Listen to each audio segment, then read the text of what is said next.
This podcast is part of Mishmash Media. Hey folks, Ivan here. Just letting you know that the following episode was recorded in the year 2020 for Patreon, and it was the first time we watched it, so some things we say may be a bit out of date. We hope you enjoy it anyhow.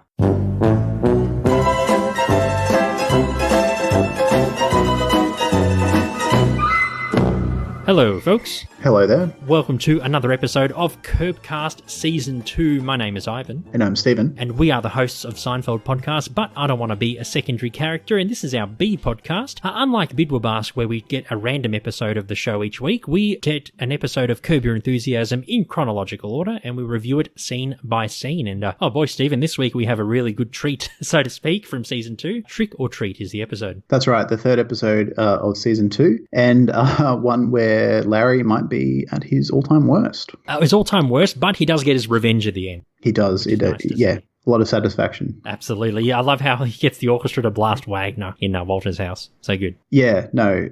He gets an orchestra to treat his wife, Cheryl, for her birthday, and also to get revenge on some stranger. Indeed. I know, you just couldn't write anything better. It's quite a treat. No, classic Rayleigh. Indeed. Anyway, Trick or Treat first aired in the United States on the 7th of October 2001. Larry offends two uncostumed trick-or-treaters by not giving them candy, so they show him the trick side of Halloween. He also alienates Cheryl's screenwriter friend Cliff and a Jewish neighbour, and he spoils his romantic anniversary gift when Jeff arrives to play a round of golf. The cast in this episode, some special guests. Christopher Thornton plays Chris Cobb. He is the wheelchair-bound filmmaker. Holly Whartle plays his wife, Shelley. Danny Breen plays Larry's neighbour, Donald. Zane Lasky plays Walter. He is the hyphens anti-Wagnerite. And Kimi Reichenberg and Rachel Crane play the Trick-or-Treat girls. Nice, yeah. No, a good bunch of secondary characters. If we were doing this like we do Bidwabask, we'd have a lot to work with. This will be like an hour and a half episode easy. For sure. Absolutely. Bit of trivia about the episode, Steve. The name Bob Cobb, I was watching this episode and it sounded very familiar. I was like, Bob Cobb. That is the name of the maestro.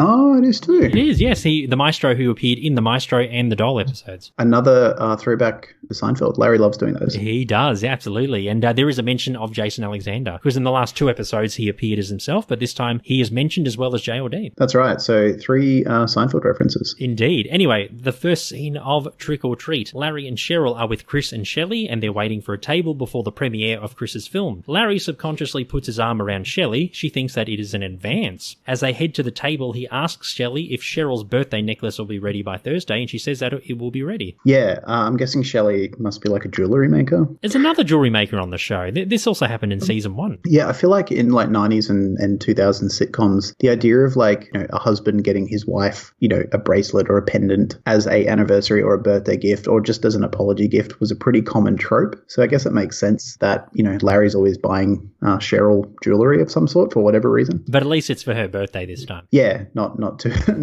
for forgiveness. Absolutely. At their table, the 4 of them make small talk before ordering their meals. Larry orders a Cobb salad with some omitted ingredients like no bacon, no egg, and pretty much no everything. Yeah, I used to be one of those people like Chris who'd get frustrated when people made, 1 or 2 substitutions was fine, but any more than that, I'd think, why are you even ordering it? But now I'm a lot more. I've been a vegan for about 5 years, and I regularly have to substitute things to veganize them if there's no vegan options on a menu. So now being on the other side, I understand. And like Larry says, why do you give a shit about what I'm doing with my salad? Like, just eat your meal and I'll eat my meal and we'll both be okay. Well, we find out why he gets upset because Chris says that his grandfather invented that same salad. Well, who knows? It could have been invented in LA. But I mean, even if that was true, like, why are you protective about a salad you didn't invent? Like, it's not some grand legacy that you're trying to protect. Like, it's neat and it's interesting. Like, if my grandfather invented a famous salad, I'd be like, oh, that's a cool little like piece of my family history. But it's not something that I have a right to be protective over and get precious over. It's like, it's really got nothing to do with me. I didn't partake in the invention of that salad. It just happens to be that I'm related to the guy who did, potentially. Yeah, I just think he's being way too precious when he has no right to be that. And it's not like you can put a patent on a salad. Gee. No, and like I said, it's not some, big grand legacy that he's trying to protect. It's not like his grandfather invented something that changed the world and people are sort of bastardizing and he needs to protect it because it's being watered down. It's a salad. Right. I just think to me is just being like very precious and very childish about like the case as is normally. Like Larry Larry, most of the time, the way he handles situations, especially in this situation, he's a bit sort of blunt and a bit childish about it, but his ultimate point, I think, is usually correct. He just doesn't make his point in a very subtle or adult way. No. So I agree with the fact that he's like, why do you give a shit about what I'm ordering in my salad? But you can make that point in a less sort of aggressive, confrontational way. So I'm, as usual, I'm on Larry's side in this case. Hashtag Team Larry. That's right. So Cheryl is stunned by this revelation about the salad, but of course Larry doesn't believe him. He thinks he's bullshitting. Cheryl and Chris start talking to each other all the time, and Larry jokingly tells Shelley that they should have sex sometime. Shelley, you think Larry, he's obviously doing this jokingly just to, try and get her attention, but Shelley's serious about it, and she completely agrees, and Larry's very shocked. So she's after a bit of extra loving. Yeah, I was trying to think whether, you don't know whether Shelley knew Larry or, I'm sure she knew of Larry because of his fame with writing and creating Seinfeld. Yeah. But whether she had any interactions with him beforehand, because she's so keen on him straight away. She's like, usually sometimes attraction takes a little while to build up. You have to get to know someone before you're sort of genuinely attracted. So if we're going on the assumption that they just met that night, as soon as she meets him, she's very keen, and she's not sort of pushing back against his misinterpreted advances. Yeah. So, and I'm thinking maybe because, and I don't want to, I don't know because I don't have the experience, but maybe because Chris is, I'm guessing he's like paraplegic perhaps. Maybe their sex life isn't great. Maybe that limits his sexual function, and maybe Shelley, just needs some loving. Maybe. But I think, no, because I did mention before that Chris is actually Cheryl's friend. So yeah, my guess is Larry probably met both of them that night. Yeah, for sure. But I'm guessing Shelley at least knew of Larry. He's my husband's friend's husband, and obviously knew him for what he's done with Seinfeld. Yeah, and she was a huge Seinfeld fan and kind of wanted to be with Larry. Perhaps a Seinfeld groupie. I think she wanted more. I don't think she just wanted to fuck him once. I think she wanted an ongoing affair. She doesn't have a happy relationship with Chris. Maybe not. Chris is a bit of an asshole, so maybe he's like that too in their marriage. Maybe, yeah. No, he's a bit. I think we mentioned this once on a Bidwa Basket episode. There's people who have disabilities and handicaps and stuff, and usually people say, "Oh, be nice to these people," and the majority of people in that situation are really nice. But sometimes you get like real assholes, and it's like, and they hide behind their disability and handicap. I think Chris is probably one of those people. He's probably like a real dick, but then when you call him out on something, he's like, "Oh, I'm in a wheelchair. Leave me alone. You're persecuting me." Yeah, sometimes unfortunately people, and again, this is usually a minority, not the majority. I'm saying an absolute minority, yeah, not everyone. Yeah. Sometimes people in certain situations play cards so that they can't be held to the same standards that people who aren't in that situation would be held to. They think that, yeah, I don't want to say too much because I don't want to cross a line, but no. I agree with what you're saying. Yeah, of course. And like I said, a very small minority, but I think Chris is one of those guys who'd probably take advantage of it. Yeah, he just I don't know, he's just a dick. I don't like him. Nah. He's a terrible person. And obviously, yeah, he's, even if he was able-bodied, I'd still think he's a dick. Oh, yeah, I don't think the two are related at all. I think he's just a dick generally. Absolutely. Anyway, but if it suited his agenda, he would play that card to get out of a situation rather than just sort of accepting fault or accepting blame or whatever. Absolutely. And Larry can see right through him. I think so. Outside the movie theatre, Larry's neighbour Donald runs into him. He asks Larry if he wants to play golf with him sometime. He's about to say yes, but he realises that Chris is next to him, and to avoid hurting his feelings, he tells Donald that he hasn't played golf in a long time. Larry starts whistling Wagner, the composer, when a Jewish man comes up to Larry to yell at him. Larry argues that he should be okay to whistle Wagner, and the man claims that Wagner was an anti-Semite and Hitler's favourite composer. And he says, "Oh, Wagner, that's what the Nazis used to, march the Jews into the gas chambers to Wagner." I was like, oh, jeez. Yeah, well, this is rough. Yeah, well, I mean, Wagner was a famous anti-Semite. Like, he's not incorrect, and he was a favoured composer of Hitler. And, he was played while countless Jews were being shipped to and transported to concentration camps. I don't think that gives him the right to come up to a random on the street and calling him a bad Jew just for whistling a tune. Like, I think he's, like Larry says, the psychometer's active. And I agree. Again, I agree with Larry. I agree with Larry too. And it's funny because he asks Larry, "Are you Jewish?" And he goes, "What? Do you want to check my penis?" Circumcised. That's such a line. Yeah. Check my penis. I'm Jewish. My penis.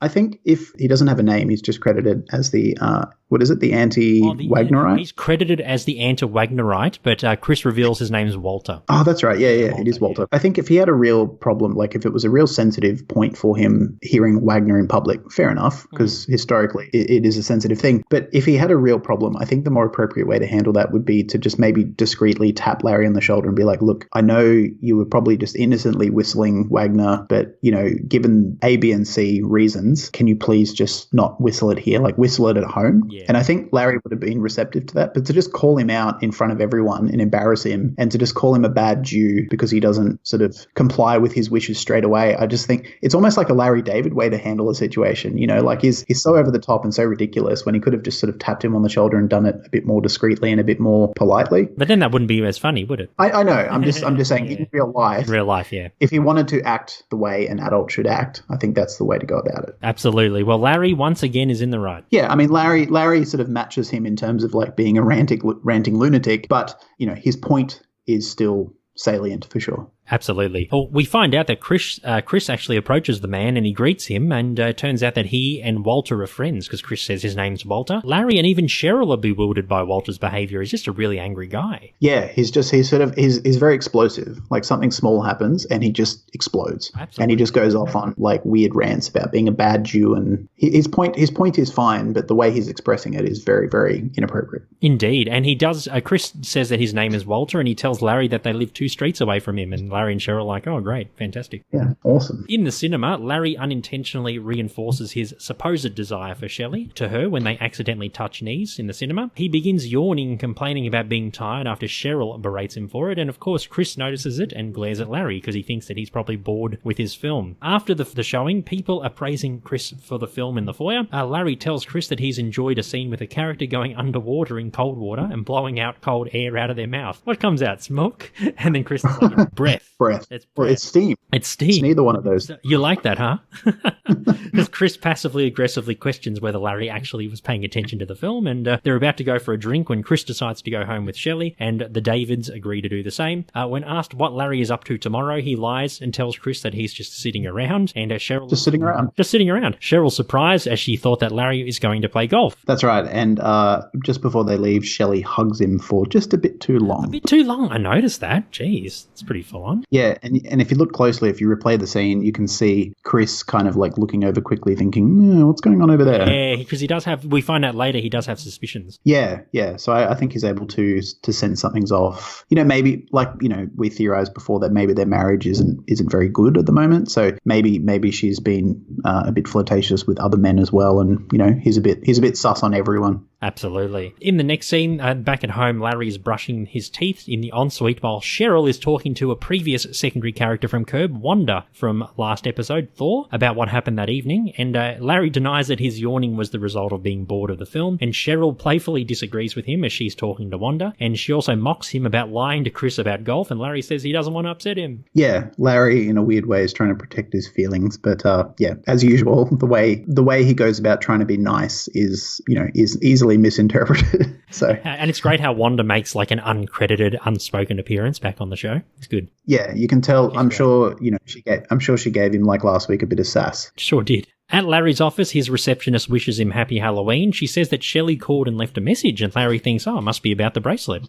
He asks the receptionist to do research on who invented Cobb salad, and it's really funny how back in the day Google was in its infancy and there was really no Wikipedia or anything like that. I could imagine, I was really young before Google and stuff came out, but I'd imagine it was probably a bit difficult to find a direct answer to Cobb salad. I mean, I was in year 12 in 2001, so I remember using Google in year 11 and 12. I think it was in its infancy, but it was still considered a far superior search engine to, Yahoo and Bing and Ask Jeeves and all the rest. I don't recall whether, the internet was a more reliable or an easier source of information than still like encyclopedias or books, or even in Encarta, because Encarta was still used quite a lot, not for much longer after this. But yeah, the internet, or let's just call it the Google because that's basically the internet. Yeah, its reliability and it being a primary source of information was definitely, it was at the start of that part of history for sure. And these days you can just ask your smart speaker who invented Cobb salad and it'll tell you. Yeah, that's right. How times have changed. Indeed. I could imagine a situation where,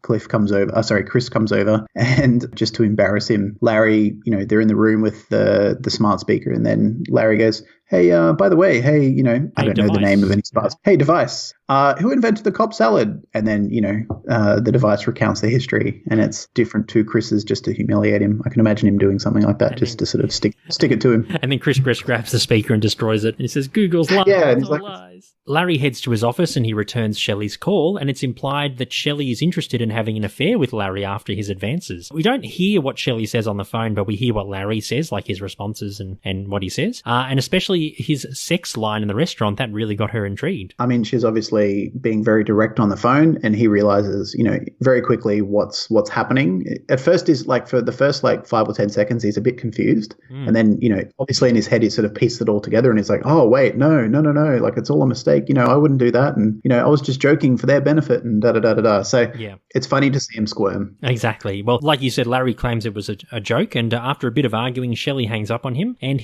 when he asks about the bracelet, he doesn't get an answer from Shelley at all. Yeah, Larry's concerned about not having a gift when it's Cheryl's birthday the next day, so he's got to come up with something last minute. Well, the receptionist comes into his office moments later, and she has information about the Cobb salad, and she claims that rather than being invented at the Drake Hotel in Chicago, it was actually invented by a man named Bob Cobb in Brown Derby in Hollywood, and Larry suspects that Chris is lying about his grandfather's claim. Yeah, I think Larry's already suspicious of Chris, and this is just confirmation. He's so satisfied. He's just like, yes, I've got him. And it's funny how usually it's like another character doing that to Larry, like all these things build up, and they suspect Larry is something that he may or may not be. But it's good how this time the tables have turned and Larry's doing all the, putting the pieces together for someone else. Yeah, usually Larry's the one that sort of, someone uncovers or figures out his web of lies to sort of cover up. Like last week, he was an ass man, and all these things came together to make it look like he was. Yeah, I didn't think of that, but I think that's what makes it so satisfying. He's the one that's uncovering someone else's lies, not the other way around. It's a very positive episode for Larry.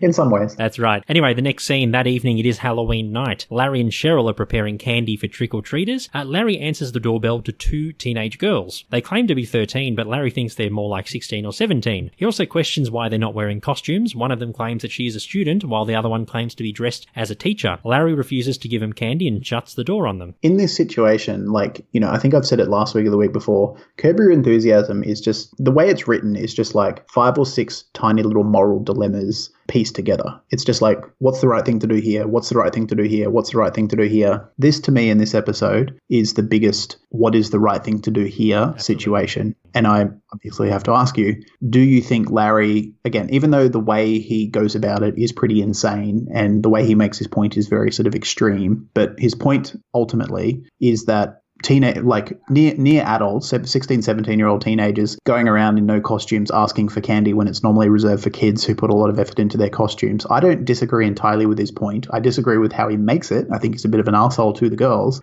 But do you think he has a point? And do you think he should have stuck with it? Or do you think Cheryl's just like, who cares? Just give him the candy. Just, it's not a thing. Whose side are you on, I guess? I think, before I answer that, I think Cheryl understands that teenagers can cause a bit of trouble. They're in their rebellious adolescent stages. So she probably knew that the kids would do something to their house if they didn't get candy. So I think she probably said, to be on the safe side, just give them candy. It's kind of like a bribe to not do anything to their house. Yep. But I think... bit tricky. I mean, because Halloween's usually for everyone. Look, if someone like that came to my door and they didn't have candy, I would still give them candy. Maybe not as much. I'd probably give them half, and then I'd be like, next time you should wear a costume or something. I would probably question it, but I'd still give them candy for fear that they do something to my house. Yeah, no, I agree. I think a middle ground was probably the best resolution in terms of, Larry's point wasn't completely irrelevant. Yeah. I don't think he should have been so strict about it in the moment. But yeah, maybe just a comment of look, I think you should wear costumes, or maybe you're a bit too old for this, but here's some candy anyway, but still making his point to them would have been the best way. Because, he's not being silent about it, but he's not creating a situation where they have to egg his house and toilet paper it, which happens in the next scene. Yes, so Larry, it turns out, makes the wrong decision of sorts, because the next morning, Larry and Cheryl wake up and they find out that their house has been pummeled with toilet paper, as well as the words bald asshole written in paint on their front door. I was thinking to myself, man, all that toilet paper in this day and age, how much toilet paper do you reckon that's worth? That's thousands of dollars in toilet paper. With the current COVID-19 situation, I was like, holy shit, that's like throwing $100 bills on the house. Well, even though, toilet paper hasn't gone up in price, so no. I don't think it's that. But yeah, I know what you're trying to say. Yeah, but, yeah. I've admittedly, when I was a teenager, I was a bit of a turd. I have toilet papered people's houses and people's trees, and you'd be surprised how far one roll goes. Oh yeah. When you roll it all the way out, you think that it's not much because it's sort of just compacted into this tiny little roll, but when you stretch it out, you can do quite a lot with one roll. So I'd say that maybe that was 5 or 6 rolls worth. Probably. It would have been fun for the set designers to come up with that, just, I can imagine all the producers and stuff probably got toilet paper and they were just like, just strewing the whole house with it. And they're like, all right, cool. Yeah, we're getting paid to do this. Sweet. Yeah, I know, sweet, what a life. Yes, and then it would have been fun to graffiti bald asshole on the door. That would have been fun. Yeah, it was good. I love how it's revealed after Larry shuts the door. You can see like half of it and you're like, what's the rest of it say? And then he shuts the other door and it says bald asshole. So yeah, it's a good way to punctuate the end of that scene for sure. Absolutely. Larry blames the girls from last night for doing it, and Cheryl asks why he didn't give them candy. He claims it was because they were older than normal trick-or-treaters and that they weren't wearing costumes, much like our debate we had just before. Cheryl berates him about his rules that no one understands.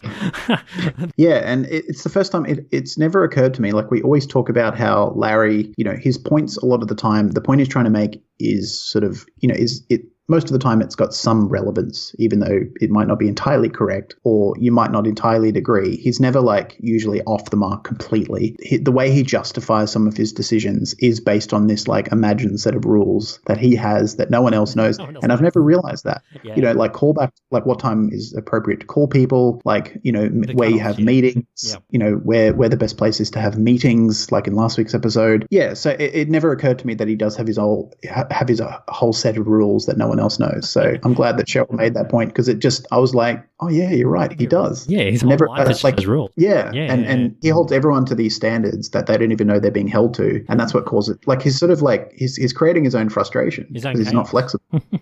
Crazy. Isn't it funny how Cheryl just she just unpacks it? Yeah, I think she's just, she doesn't want to be too harsh on, because you've got to forgive people for being, especially if you're married to them, you've got to allow them to be who they are, even if they have weird quirks that you might not understand. And him having a bunch of weird rules isn't the worst thing in the world. But I think, when their house gets graffitied because of his dumb rules, I think, that's her breaking point. She's your rules are ridiculous. But before that, she's quite understanding or forgiving, well, that's just Larry. He's got these weird rules. Okay, cool, ha ha ha. But now she's your rules are dumb and you need to be more flexible because this is what happens.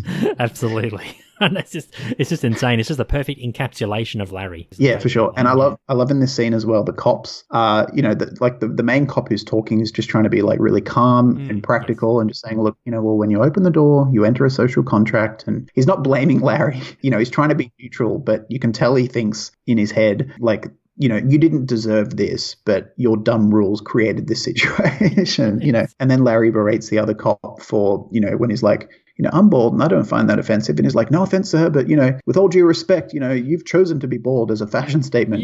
We don't consider you part of the bald community. And the guy's just whatever. And because he thinks that bald asshole graffiti is a hate crime. He goes, what if I was gay and they wrote gay asshole? It's a hate crime. That'd be considered a hate crime. We consider that a hate crime. And because Larry says that the girls don't have any costumes, but he describes one of the girls as having Elvira-like hair or hair like Elvira. The 1950s, what was she, a vampiric character of sorts, wasn't she? An actress. I don't know. I've heard the name. But Anyway, I know the name. I don't know anything about it. Morticia Addams from the Addams Family. I think she looks a bit like that. Yeah. Elvira. Yeah, I think she was in the 50s or 40s or something. Yeah, she was some actress who dressed like a gothic. Yeah, well, the actress, the child that Larry confronts in in a little while, we'll talk about it in a sec.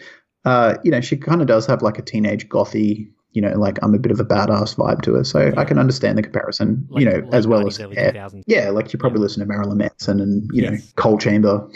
All those ones. That's Drowning Pool, let the bodies hit the floor, right? Yeah. Close enough, same thing. Same thing, yeah. Yeah, because then the cop's hang on, you said she wasn't wearing a costume, but she has a hair like Elvira. So it is like a costume. And they was no, that's not what I meant. Yeah, I love how the cop's so she had an Elvira costume, and he's no, I'm just using it as a description point, not saying that she was dressed like her. almost like it, yeah. Oh, no. It's funny. That whole scene was fun. Yeah, it is. In the next scene, Larry's at Jeff's office in golf wear, despite not playing golf. He asks Larry if he wants to play golf tomorrow during Cheryl's birthday during the day, but Larry's hesitant. Jeff talks him around as Larry is taking Cheryl to dinner that night. Larry tells Jeff that the TV show with Jason is kaput, and that Jeff suggests that Larry may do the show with Julia Louis-Dreyfus. Isn't it funny, Stephen? This was about 5 or 6 years before she became Christine in The New Adventures of Old Christine, and then later on in the next decade, she became Selena Meyer in Veep. So this is like before her big famous roles came. That's quite crazy. Yeah, no, it is a strange coincidence. Yeah, it's funny how, like, because you watch it and you're like, JOD, it's like she's having the same problem. And I'm like, yeah, in 2001 she was, but not in 2020. I think, if anything, Selena Meyer's probably eclipsed Elaine. Yeah, I guess so. Well, yeah. Maybe because she's the primary role, whereas Elaine is, one of 4. Jerry's obviously the main character, but the other 3 were, slightly less important than Jerry in terms of casting and scene time. But I would argue that Elaine is probably more known than Selena Meyer. Yeah. More mainstream. Because of the popularity. Veep's a popular show and Selena Meyer's awesome, but, Elaine, in terms of popularity, is far more well-known. Absolutely. Well, as Larry is leaving Jeff's building, past a ton of people smoking on the stairs, he runs into Donald, who claims that Larry's going golfing based on his attire, but Larry's like, no, I just like the shirt. I like wearing it. And Donald's like, I don't believe you. And then he walks off and calls him a sick person. Yeah, again, bit of an overreaction. Definitely.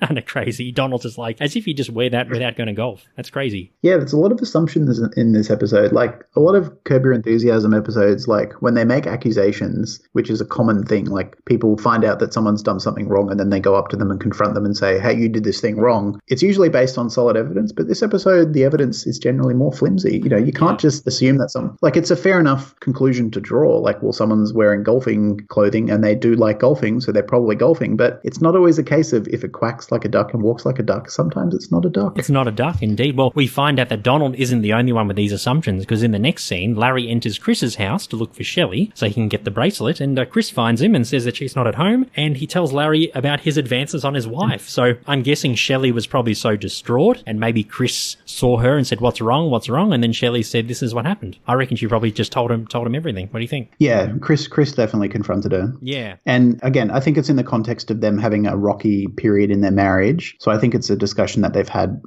with other people involved, not just Larry. That's right. And Larry denies this, and Chris calls him a liar after, also just like Donald, questioning his golf wear.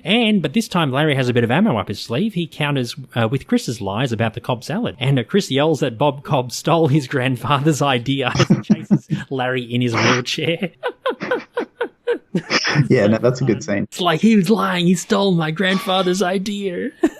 Yeah, Chris is beside himself. Like, just the nerve of calling him and his grandfather liars. It's too much. It's crazy. And isn't it funny how another guy called Cobb stole another idea from another Cobb?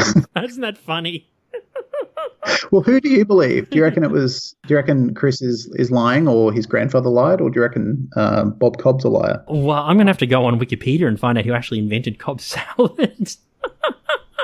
Oh my God. Let me just jump in there. It's actually, yes, it was invented in the Brown Derby restaurant. Yes, that's right. But it was actually invented by, it was a Bob Cobb, but his name was Robert Howard Cobb in 1937. Oh, okay, in Los Angeles. That's right. So yeah, I think clearly Chris was lying then. Yep, I'm gonna take Larry's side again. That's right. So they did the research pre-Wikipedia, but Wikipedia literally just said Robert Howard Cobb, aka Bob Cobb, invented it. Yeah, I've got a sense. I've just thought of this. I've got a sense that Chris, on some level, knows that his grandfather was lying, but because he's so, because he knows he's a bit of an asshole, I think he's trying to be, I think he's insecure about it and he's really defensive of it. Yes. Sometimes when people tell a lie over and over and over again, and when people call them out, they're like, oh, hang on, like maybe you're not telling the truth. They get really, really like unreasonably defensive. Yes. I think that's why he's so overreactive, because he's trying to keep up the lie and defend something that he knows on a deep level is actually not true. Yes, but like I said, I've done that, and it's correct. Larry was right.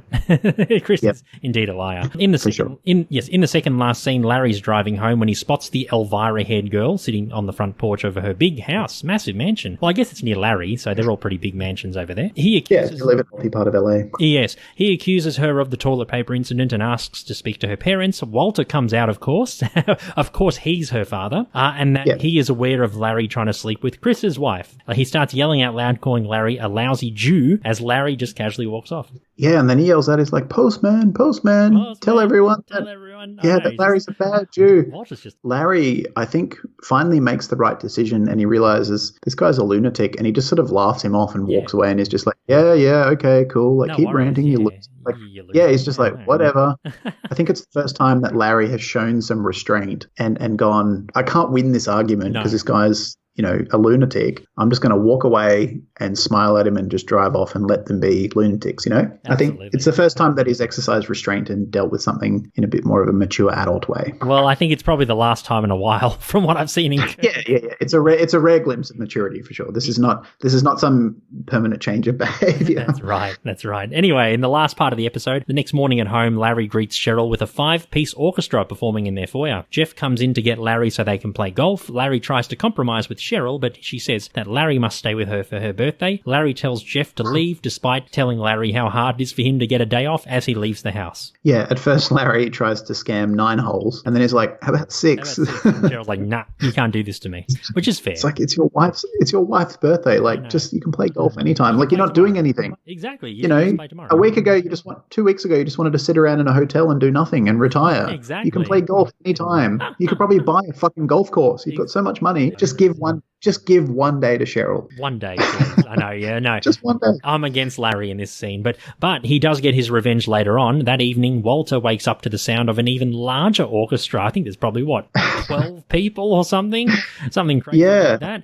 Playing, and the nice cherry on top is Larry is conducting the band, and the large orchestra is playing Wagner. It's such a good fuck you. It is. And I thought there'd be like repercussions. I thought Walter would come and throw something at them or do something to Larry, but the episode ends with that.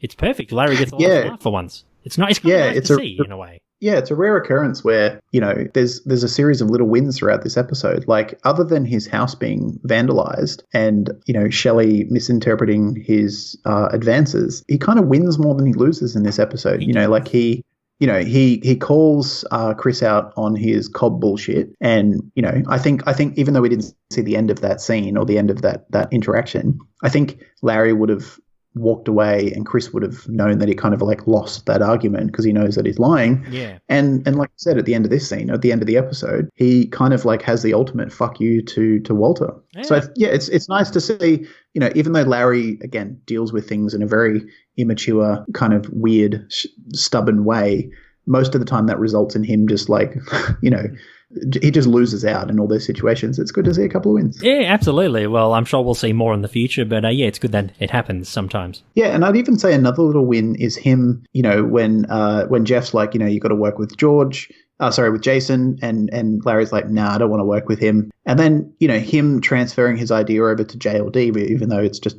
it hasn't actually been made official yet. I'd even count that as a win because he's like, well, I lost the opportunity to work with Jason, even though I chose that. But I can take that opportunity to someone else and, create a show that could work. It sounds like we'll see JLD in season 2 a couple of times. For sure. Indeed. Anyway, how many Larrys out of 5 do you give this episode, my friend? I give this 4 out of 5 Larrys. Okay, 3.5 for me. Yeah, no, I like the episode.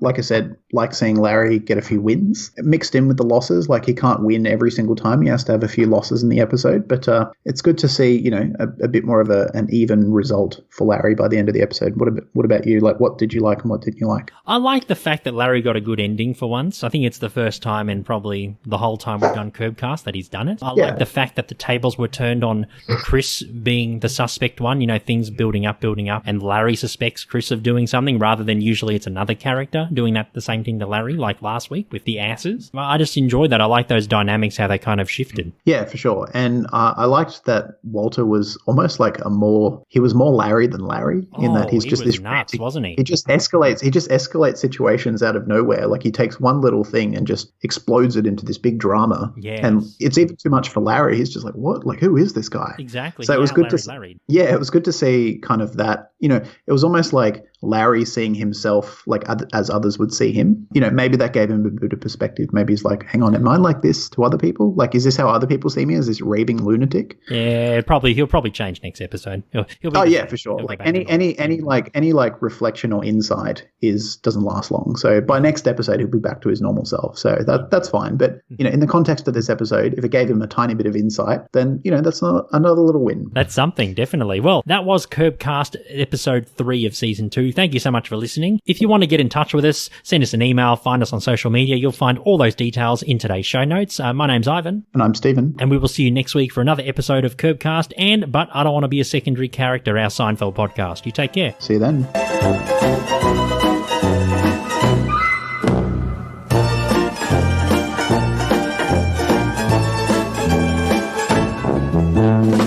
Thanks for listening. This podcast is part of Mishmash Media, an independent podcast network. Follow us on social media at Mishmash Media AU or support us on Patreon. All those links are in the show notes.